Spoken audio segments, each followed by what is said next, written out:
Thank you. Hi, everyone. Hello. Hi. Yes, say hi back.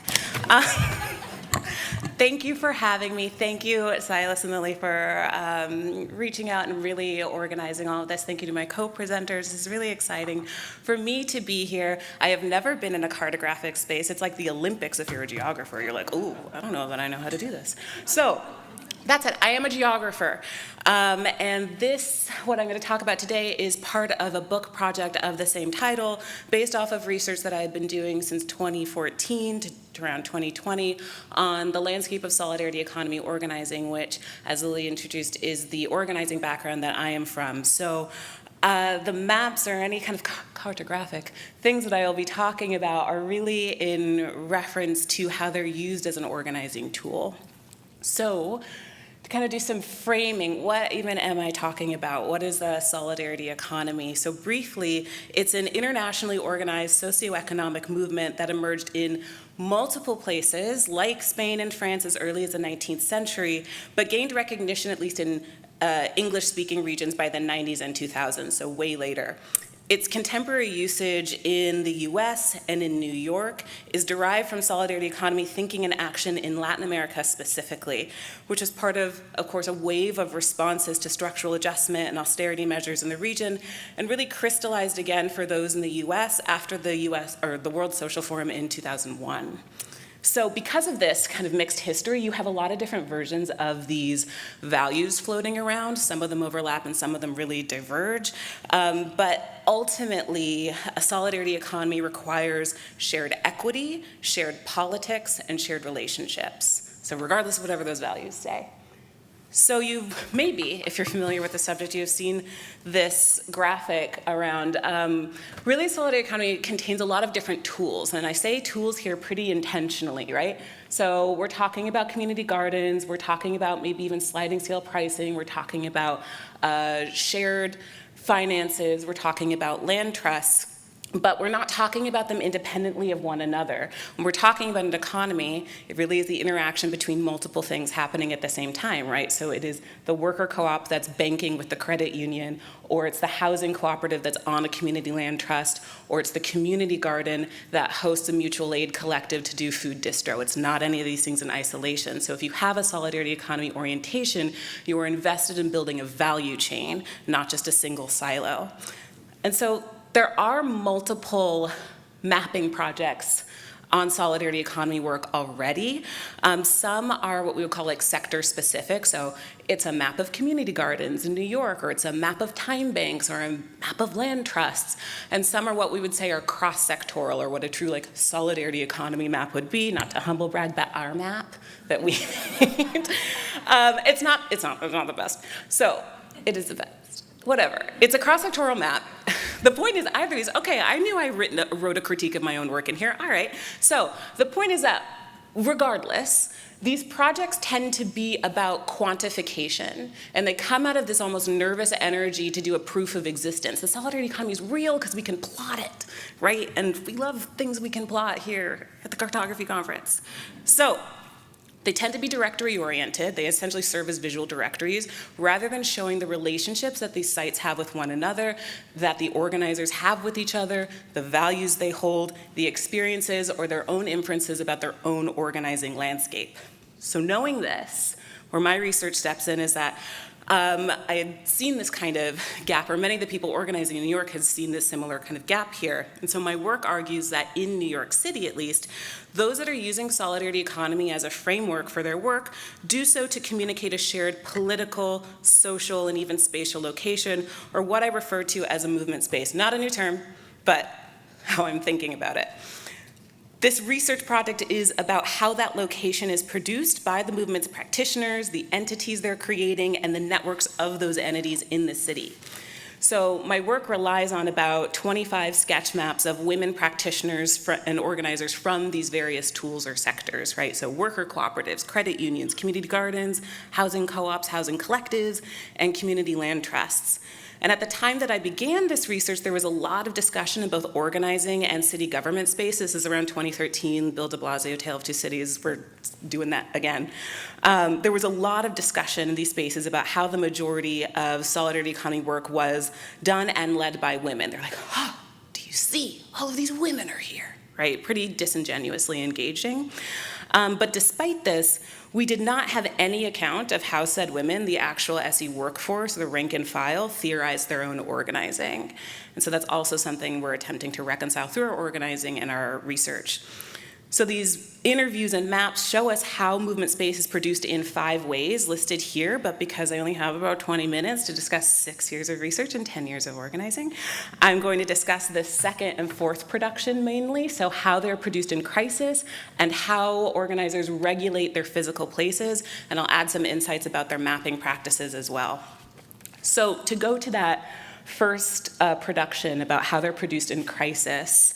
So respondents often used the urban crisis specifically, so that general period between the 1950s and 1990s, as a context for their organizing work, even if they weren't present for it. And so the city's regressive urban policy measures that closed hospitals, fire departments, reduced access to public education, and so much more, necessitated several cooperative responses. For example, practitioners took over their abandoned apartment buildings to create decommodified collective housing and transform blighted lots into community gardens. There. So I have obviously the crisis of capitalism is, like around, we're hitting about 650 years at least.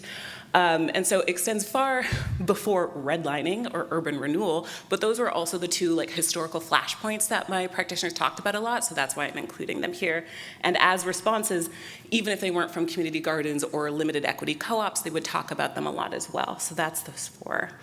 So this is a little intersection of the last 4 maps on the left. So these are the places where redline neighborhoods, urban renewal projects, community gardens, and HDFC co-ops intersect. And here is a little rudimentary heat map of my practitioners' responses in their sketch maps when they were asked, where do you see a solidarity economy in New York? So it's really interesting to see, obviously, the points of overlap, the match between historical memory and quote-unquote objective history here of regression and response. So Lower East Side and Upper Manhattan, it's the long, skinny island, the bottom and the top. There you can see a match. You can also see it kind of in the Bronx and parts of Brooklyn. But just as interesting are the places where you see these gaps, right? So places where there's lots of historical organizing memory, but not a lot of quote-unquote objective, brick and mortar history here. So areas like Central Queens, which is this one, blob here, right? Okay. So these actions, along with protecting the spaces from redevelopment and speculative real estate investment that swung around by the 80s and 90s, function as an inherited memory that practitioners carry today. And the conflict of that period informs what kind of cooperative relationships practitioners deem possible in what kinds of spaces. At the same time that they're creating these tools, practitioners are also organizing sectoral and cross-sectoral citywide networks to connect with one another and their peers in other nearby cities in order to better channel resources toward their own members. So this emphasis on the local as the critical scale of struggle, along with the organizing history that is developed unevenly throughout the city, reinforce the importance of particular neighborhoods to contemporary practitioners, whether or not, again, said practitioners were present for the struggles they're even referring to, whether or not they were even born. Their comments and maps frame particular areas like the Lower East Side or Central Brooklyn as places where the solidarity economy is either more embedded or has the best potential to expand. In so doing, they become movement speculators who kind of have a spatial inference to seek out ideal organizing spaces. Like that place is really gonna, pop off in about 10 years in terms of radical organizing work. And this is pretty key because there are many versions of those 4 other maps. It's a really popular academic tool and also popular in some kind of organizing circles to use to show this objective legacy of displacement. But that data is really only half of the story because organizing is obviously into subjective experience. So the places that SE practitioners prioritize and how history contributes to that is really what's of interest to me versus how do we integrate practitioner memory and objective memory to create some unilateral map of organizing work that is true here. So to this kind of second production of regulating physical space, creating the actual entities and institutions are only part of the production here. Just as crucial is the regulation of these sites, which solidarity economy practitioners do in 2 general ways. So the first is internally through design choices, social regulation, which they discuss as a way to better meet their own principles and values, as well as the values they're held to by the rest of the sector.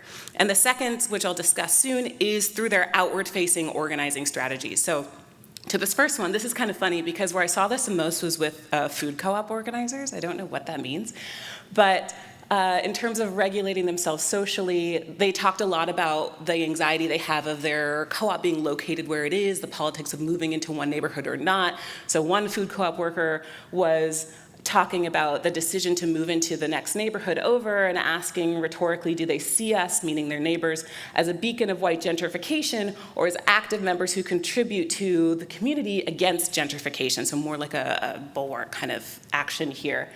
The map on the bottom left is a map done in partnership with the Central Brooklyn Food Co-op and the Pratt Institute. They were looking for ideal places in Central Brooklyn to locate their food co-op, and what they did was essentially weight and prioritize different factors of the neighborhood against one another, like access to public transportation, but also places where there are food deserts, places where you have a higher percentage of the Black population, and also average like neighborhood tenureship. How long do people typically live here?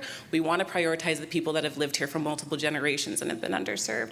And so through that, they found the intersection of those points and decided on a location. How to describe what this next one is? So the Park Slope Food Co-op has an internal newspaper called the Line Waiters Gazette. They've had it about really since all of it's digitized from like the 90s, right? And a lot of the time they're talking about expansion and whether they should or not and how their values can help them make this decision. And a lot of other times they talk against expansion, saying we just need to cooperate better. So I found this quote very funny about co-op manners. And one of the suggestions is, if someone is stocking the shelves and they're in your way, say hello, and better yet, smile, and then say, excuse me. Whether we're working or shopping, we're all co-owners and we need to treat each other accordingly. So a lot of things are reinforced here, but in particular this like bourgeois romance around ownership over being shared members or workers here. So the second regulation, the outward-facing one, happens through signage and solidarity economy tours to not only communicate that they are different kinds of institutions, but to hail others in the know and make the physical geography of movement space more real to one another. So you see this is an Instagram post from the Urban Homesteading Assistance Board, which is the citywide network that helps support limited equity housing cooperatives. They do a solidarity economy walking tour every year. It's very adorable. The second image, maybe you've seen this one before, is from 596 Acres, which was a mapping and organizing project mapping vacant-owned city lots that they would then sell to developers for as little as $1. These were called colloquially dollar lots. They would go around and hang signs that say this land is your land on them with a link to their site of the map. People could then use that information to do some kind of collective organizing around that space, typically community gardens, but not exclusively. The sign for Mama D's Community Garden, if you squint and see on the left, has a kind of emblem of the Trust for Public Land. Some community gardens have this, some don't. The ones that do tell you that they are part of a community land trust. And then this sticker, which is on the sliding door of the aforementioned Park Slope Food Co-op, says, proud member of the Cooperative Economic Alliance of New York City, which tells us that they are part of a citywide solidarity economy membership organization, and then thus communicates something about their politics as well, allegedly. So these two approaches operate as urban speech acts that enunciate solidarity economy space, and they fit within philosopher Michel de Certeau's taxonomy of the synecdoche and asyndeton. So for de Certeau, synecdoche productions of space expand the spatial element, essentially creating a more from a less. So production of space in this form creates a totality from the particular. The bike lane is a symbol of a good neighborhood, where the broken window is a symbol of a neighborhood in decline. Whatever it is, there's a singular stand-in for a whole body of politics here, right? The synecdoche reflects how solidarity economy practitioners speak about their work to one another, i.e. through their anxieties, commentary on manners, and ideal organizing spaces. However, the way that practitioners actually organize is an asyndeton production of space. And so asyndeton fragments space while maintaining continuity between the fragments. This is a little confusing, and it's a little weird what Dersitor is doing here, but essentially it's the difference between saying get yourself ready, get yourself set, and go, and ready, set, go, right? There's a faster way to say the same thing, but there's still continuity between the fragments. So in this sense, solidarity economy space, asyndeton productions stitch together archipelagos of activity, so the food co-op, the housing collective, the worker co-op, et cetera, through the signage and tours, and they bring together discrete sites or discrete sites and sectors to create a continuous movement based on these shared values. We not only see these two productions play out in speech and organizing, we see them in practitioners' graphic representations of SE space as well. Similar to a Synecdoche production in the map on the left, practitioners were more likely to map their own sectors in response to the prompt of mapping New York City's solidarity economy as they know it. So in this case, the credit union becomes a stand-in for the solidarity economy movement space writ large. Like the map on the right, though, the very few line maps that were produced, where lines were essentially the only object used, also reflect an asyndeton version of SE space. Lines not only connect sites and communicate flows, they show how individual organizing histories seemingly unrelated to one another and SE largely are, in fact, part of solidarity economy movement space. And that's where things got weird. There were a lot of things that people mapped that didn't neatly fit into these categorizations, which were really fun. So their maps are incredibly expansive and speak to this breadth. Here they name shared histories of exclusion, kinship, artistic production, things that their own membership networks wouldn't include as part of a solidarity economy, but hew much closer to the actual principles that it's allegedly supposed to hold. These alternative conceptions of the solidarity economy's boundaries leave us with two questions. The first is an organizing one. We have an unevenly defined or regulated political boundary at multiple scales, which leaves advocates, practitioners, and organizers building energy in multiple directions without agreed upon demands from one another, the state, or other social movements. This has historically been presented as a strength. The solidarity economy is a movement of movements. But pragmatically, it runs the risks of defanging the more radical possibilities of collective work. Second, and perhaps more existentially, if these boundaries aren't well defined and other movements with more pointed political goals use SE terminology and models toward their own ends, what belongs to this framework at all, and is the solidarity economy the most productive side of struggle? A really fun conclusion to get to when you're finished writing your dissertation. Does this thing matter? Perhaps the most central conclusion of my work is the proximity and intimacy structure all five of these productions. So how well do we know each other? How close by is that garden? What is the history we share? These are the yardsticks by which practitioners judge not only their own work, but the health of their organizing spaces. And so these questions became even more urgent as I was finishing my research during lockdown. Again, we saw the legacy of organized abandonment through the mismanagement at all scales of the pandemic. And again, New Yorkers created collective responses structured around care. Like solidarity economy work, these mutual aid networks decentralized reproduction and expanded beyond their immediate relationships. And so one of these elements that was coming up again and again was this naming of pods.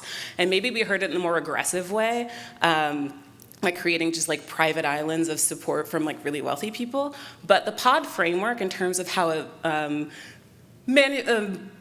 multiplies across organizing spaces is really leaning on the transformative justice element that was really foregrounded by the Bay Area Center for Transformative Justice here. That project started in 2016 with a pod mapping workshop to help people break out of the constraints of thinking of themselves in a community and more so thinking of how their intimate relationships are structured. Who would you go to if you experienced harm? Who would you go to if you committed harm and needed support around about that accountability? So mutual aid networks took this model and then spatialized it. So mutual aid Medford and Somerville, which is in the Boston area, essentially spatialized that question by allowing people to draw polygons around areas of their neighborhood and adding their contact information to them. So if you were to go on that Google map, you would click that polygon, you would see Silas and his phone number, and then you would be able to text him and add your own as well.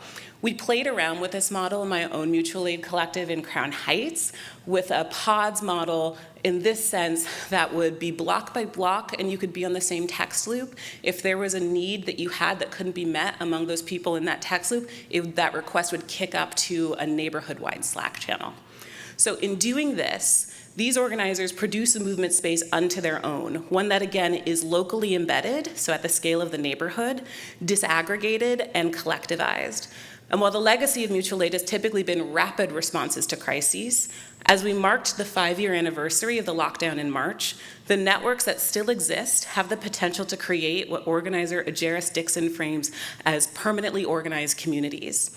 Like solidarity economy work, a key challenge here is building solidarity and care into a circumstantial affinity like geography. As we enter yet another evolution of urbantism and crisis, the questions from this research that inform my work moving forward are, what would it mean to bring these spatial strategies more to the forefront of our organizing? What pitfalls would we avoid? What solutions will we create together? Excited to hear your thoughts. I forgot to add a thank you slide. Thank you.